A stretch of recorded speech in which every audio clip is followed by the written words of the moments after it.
هو سابني قبل الفرح 3 ايام. حرقة قلبي دي واللي انا فيه يدوقوا 10 مرات. يا رب انا عايزه حقي فيه الدنيا واخره. انا بجد اتدمرت، دي كلمه قليله قوي. ربنا يصعب علي الدنيا زي ما صعب عليا.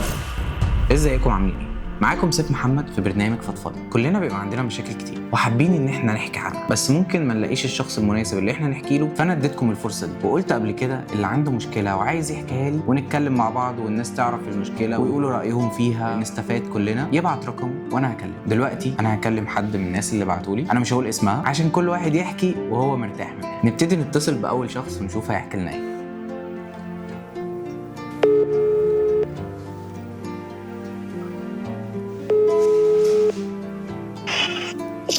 الو. الو، ازيك؟ ايه الاخبار؟ الحمد لله. مين؟ معاكي سيف محمد. انت كنت بعت لنا رقمك قبل كده عشان عايزه تحكي عن حاجه مضايقاكي. ازيك يا سيف؟ الحمد لله تمام. إيه الاخبار؟ الحمد لله. حابه تحكي؟ يا ريت. طيب الاول حابه تقولي اسمك ولا؟ بلاش. تمام مفيش مشكله. انا مستني اسمعك. كنت اعرف حد بقالي سنه. كنت يعني بركز الصراحه معاه قوي. كنت فاكره يعني انسان محترم وكويس وابن ناس ومتربي كويس وملتزم. بس تعرفنا على بعض يعني. وبعد كده خطبنا فتره قصيره، يعني خطبنا بتاع حوالي 8 شهور مثلا كده. بس جيت بقى خلاص، يعني خلاص الفترة اللي احنا بنجهز فيها حاجتنا وكده وبنبتدي يعني نتجوز خلاص وكده. انا عمري ما ضغطت عليه في اي حاجة.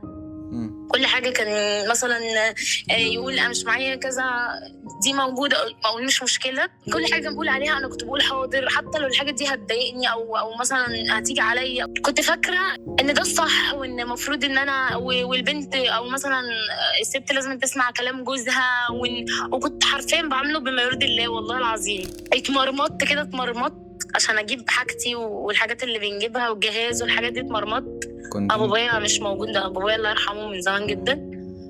جينا خلاص، الفرح بيقرب، مشاكل على ادفع الحاجات. مره واحده يجي يقول لي انا مش عاوزه اكمل، اصلي انتي بتعملي وبتسوي مثلا ايه. انا المفروض اجيب حاجه في البيت، لا انتي هتعملي لي كذا، انتي هتسوي لي كذا. وانا عمري ما ضغطت عليه في حاجه، عمري. وكنت باجي على نفسي ومش مشكله واستلف ومش مشكله وعدي وقول تمام ماشي حاضر اللي انت عايزه، وعدي. يعني هو عارف ان باباكي ميت وكان بيرخم عليك الرخامه دي؟ هو كان عارف ده. اخر فتره دي اللي هو خلاص بقى احنا خلاص المفروض يعني اسبوعين او اسبوع وخلاص الفرح بتاعنا. طب مشاكل بقى ابتدت بسبب الفرح والورق بتاع القايمه بالشكل الصحيح كده، ومش عايز يكتب قايمه. تمام. طب يرضيك لا انا مش مستأمنكم، ولا في حد ضغط عليه في حاجه، ولا حد قال له انت جايب ايه ولا عامل ايه ولا مسوي ايه ولا هات لنا ولا اي حاجه من دي. وجوزوني وطلقوني وعملوا كل حاجه وحشه وانا لسه قاعده في البيت. ما هو انت ممكن تعملي، ما هو اهلك ممكن يعملوا. طب ليه هنعمل ليه كده؟ ليه هنعمل ليه كده؟ مشاكل من اهله. هنبقى طمعانين في ايه مثلا؟ يعني مثلا هم مش اغنياء اللي هم مثلا عندهم بيوت ولا عندهم شركات ولا لا. لا انا والله يعني كنت راضيه، وربنا يعلم انا كنت هبقى لهم ايه ولا كنت هعمل معاهم ايه ولا كنت هعمل معاه هو ايه.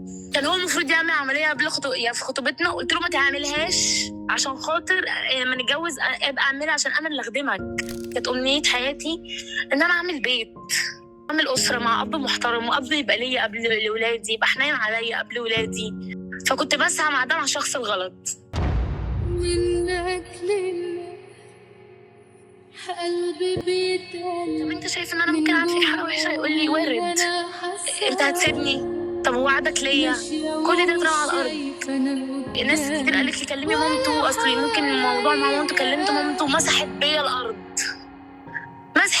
بالكلام بطريقه انا من كتر الصدمه مش فاكره الكلام. يعني كانت بتقول ايه؟ انا مش فاهم. كانت اول حاجه قالتها لي واختك بقى عايشه ازاي؟ وبس ده ما كانش يناسبنا يا حبيبتي. انا صدقني من كتر الصدمه مش فاكره الكلام. بتعايرك. والله. بس إيه، قعدت اتكلم معاه، طب يرضيك يرضيك، طب إيه اللي بينا، طب حياتنا، طب مفيش. هو الكلام ده قبل الفرح بقد ايه معلش؟ 3 ايام، هو سابني قبل الفرح 3 ايام، يعني اخر كلام. يعني انتوا حاجزين قاعة ومتفقين حجزنا قاعة وعازمين وفستان بني وميك اب آدمين. ارتست وكل حاجة. وميك اب وجايبة الفستان. وكل حاجة. عايزاه يعرف ان انا مش مسامحاه، مم. وانا واثقة من ربنا. يعني انا والله العظيم ما زعلانة عليه، مم. انا بس زعلانة على نفسي. انا هو عمره ما يعني الفترة اللي فاتت دي عمره ما وحشني، ولا عمري قلبي وجعني عليه، ولا اي حاجة، انه يعني ما عداش. بس انا زعلانة على نفسي قوي ان هو مش كسرني. لو في كلمة أكبر من كده، بدعي كل يوم يا رب أنا عايزة حقي فيه دنيا وآخرة. أنا عايزة أشوف حقي فيه دنيا وآخرة، أنا مش هيكفيني دنيا بس. وساعات بيجي علي وقت أقول يا رب لا، أنا عايزاه في الآخرة، أنا مش هيكفيني. فاهم حاجة؟ ولا مثلا إن أنا أشوفه متكسر ولا لا، أنا حرقة قلبي دي واللي أنا فيه يدوقوا 10 مرات. أنت مش متخيل أنا ضحيت بإيه عشان اديته كل حاجة كويسة، كل حاجة في الدنيا دي كويسة. هو لو كان فكر فيا لحظة، أنا ما كانش فارق معايا الذهب، هيبقى فارق معايا العفش، هيبقى فارق معايا القايمة. مش عارف. يعني اللي انا اعرفه ان القايمة بيتكتب فيها الحاجات اللي انت جبتيها والحاجات اللي هو جابها. بيبقى فيه اختلافات، مثلا لو في اللي هي الرفايع دي بتتكتب او لا على حسب يعني الاتفاق. وبيتكتب في القايمة ان الحاجة دي هي مش امانة، مش على سبيل الامانة، يعني هي بتبقى ان هي مهر العروسة، وفي نفس الوقت ان هو بتترد في حالة الطلاق او الوفاة. بالظبط. بس يعني دي الحاجة اللي تكون هو في امان وانت في امان، يعني هو انت ضامنة ان هو مش هما مش كانوا كاتبين كده، كاتبين حاجة تالتة خالص بقى، اللي هو احنا الاتنين بنحافظ عليها واحنا الاتنين بنتعهد عليها والحاجات دي. قال هي دي اللي هتتكتب وهي دي اللي اهلي عايزينها وانا ما عنديش كلام تاني. مثلا يحسسهم 1% ان هو شاريني. والله العظيم كم مرة على انا لو قعدت اشرح لك على وجع قلبي واللي انا حاساه واللي انا مريت بيه واللي انا لسه ستيل بمر بيه، يعني مش هعرف اشرح. طب ايه اكتر حاجة وجعاكي في الموضوع ده، او اكتر يوم فاكراه ووجعك قوي؟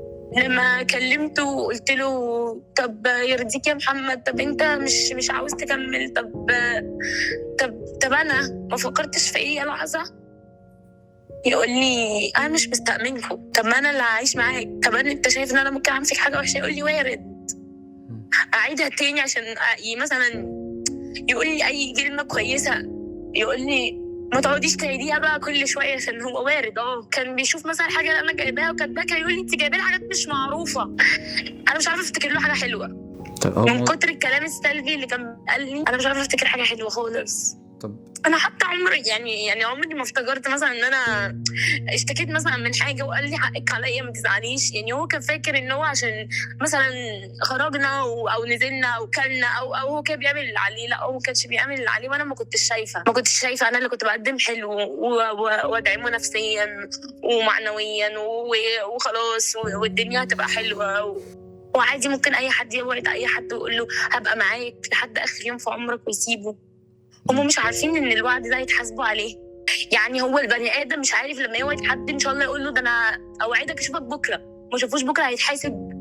هو شايف ان اهله اهم منك، او شايف ان ممكن يبقى عندهم حق، بس هو اصلا يعني هو شخص مش مناسب ليكي. انت واحده عايزه بيت هادي وحلو، فاللي انت كنت بتعمليه لا ده صح، وخليكي على شخصيتك زي ما انت. اكيد في بني ادم كويس يستحقك وتستحقيه هيجيلك، يعني هيكون موجود.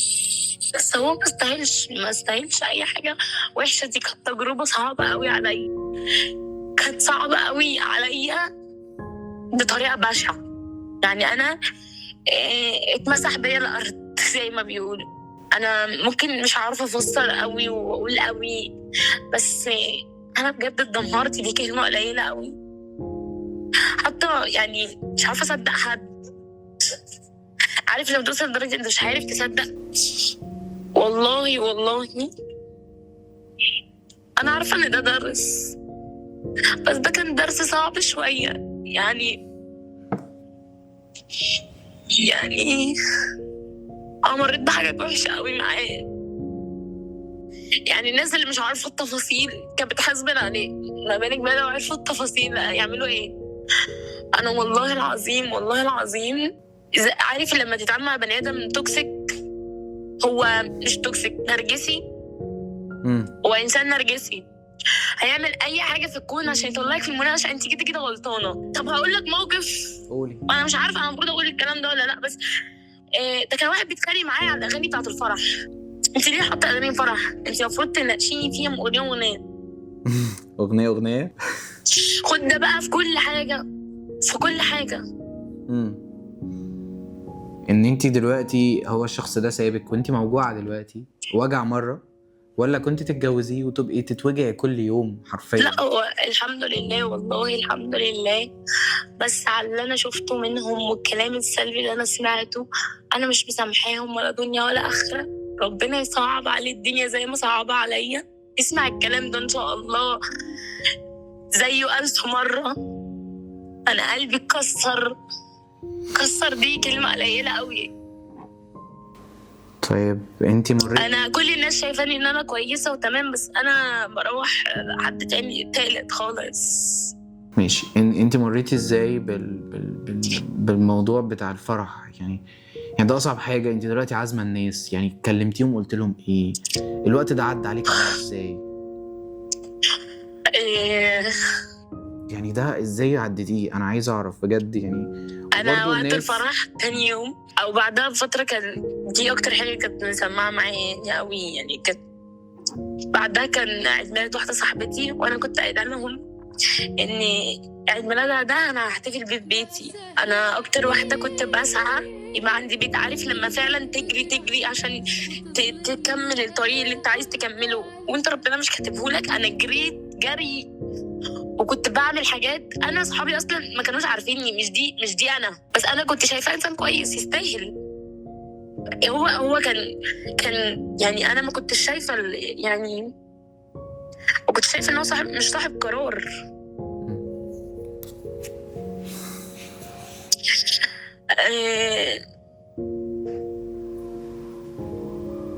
مش عارفه اقول ايه. هو طبعا يعني اكيد ده خير، انا عارفه، انا حافظه الكلام اللي هيتقال لي، انا عارفه ان ده خير وان ده نصيب بس انا كنت ممكن اعمل اي حاجه عشانه. هو ما عملش اي حاجه. يعني انا بعت في ثانيه. هو الموضوع ده بقاله قد ايه؟ بقاله حوالي 4 شهور.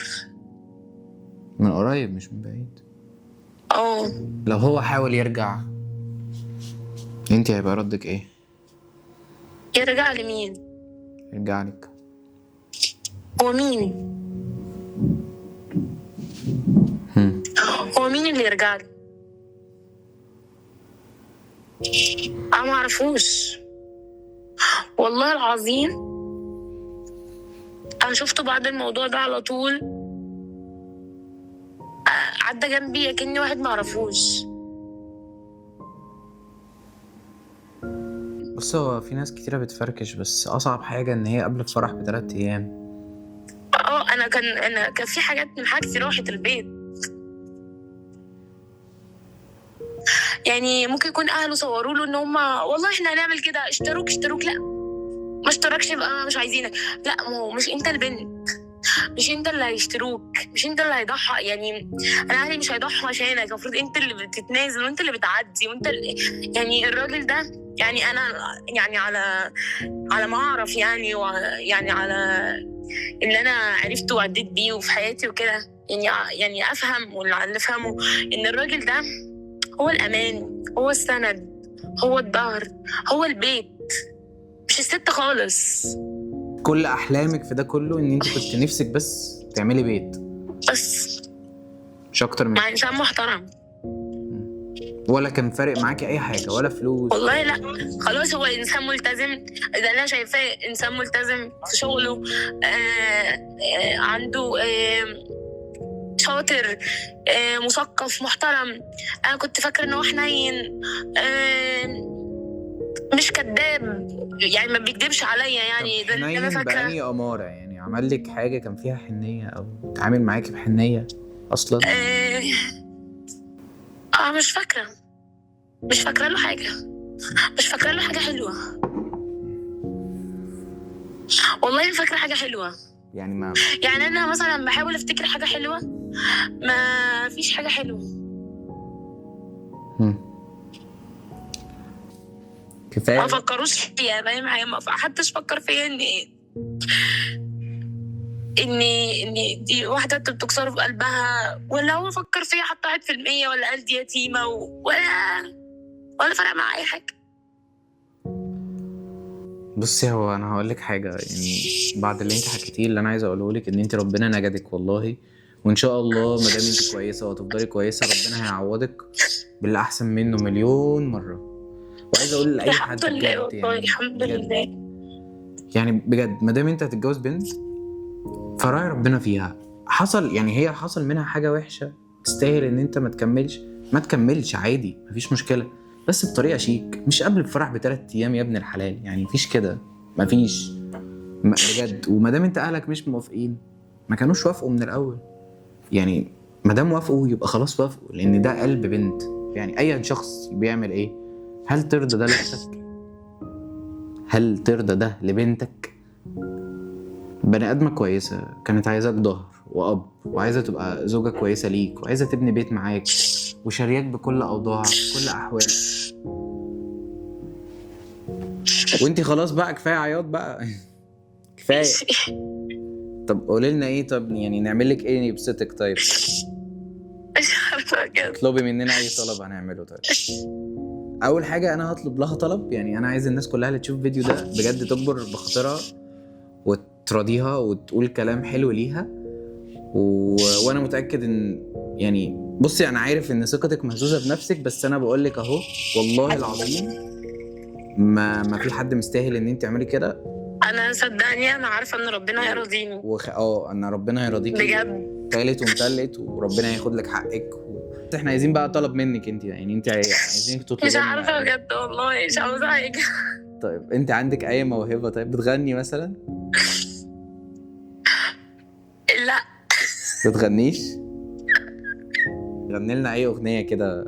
لا ما ينفعش صدقني. عادي عادي، حتى لو صوتك وحش هنتقبلها، هنقول احلى مغنيه في الدنيا خلاص، يعني الناس كلها هتطبل لك.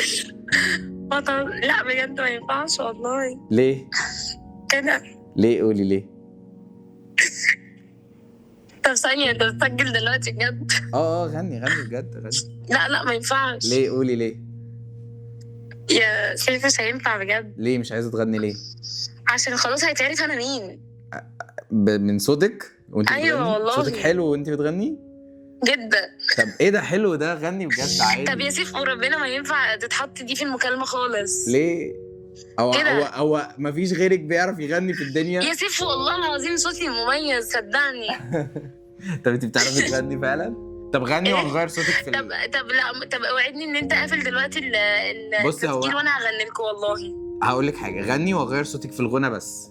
لا مش هيتغير، هيبقى وحش. لا انت عايز توحشني صوتي. لا والله هغير صوتك بجد، هقول بالله ان عليك، انت قلتي بالله إن انت عليك عشان شايفة. خاطري يعني بلاش ينزل في الفيديو ده. طب خلاص غني وهنتكلم، والله هكلمك في الموضوع، وانا هقول لك حاجه، لو غنيتي هوريكي الحته اللي انت بتغني فيها قبل ما الفيديو ينزل. عشان خاطري بجد. ماشي انا هغني لك، بس بالله عليك ما تحطوش في الفيديو، بالله عليك. هقول لك هقول لك انا. طب اسمعيني غني. انا بص انا بغني، وانا دلوقتي هخليه يغير صوتك. على فكره أنا في الشارع والله الناس هتتلم عليا. يلا يا ستي توكلي. طيب يلا عايزين نبسطك كده يعني. عمالي عادي ويتكابر ويثق في عنده الصابر، غني من عيلة وبنت أكابر، وفي وسط ناس نسايا سبحان ما زاد حسنه ورسمه. الناس بتتفرج عليا يا سيف والله. منك لله قلبي بيتألم من جوا من اللي انا حاساه، ماشية ومش شايف أنا قدامي ولا حواليا، بقى سهل عليك إنك تجرحني وتظلمني أنا وأنت عليك. كان نفسي تجرب إحساسي، صعب عليا يا مولات عليك. كده نكون خلصنا حلقتنا النهارده مع اول فضفضه، واي حد حابب يحكي حكايته عايز يتكلم مفيش اي مشكله، ابعت لي رقمك في الشات. والناس كلها برضو اللي تتفرج على الفيديو عايز اسمع رايكم في المشكله اللي حصلت، وعايز الناس برضو تدعي للبنت ان ربنا يعوضها. ودي كانت اول حلقه من برنامج فضفضه.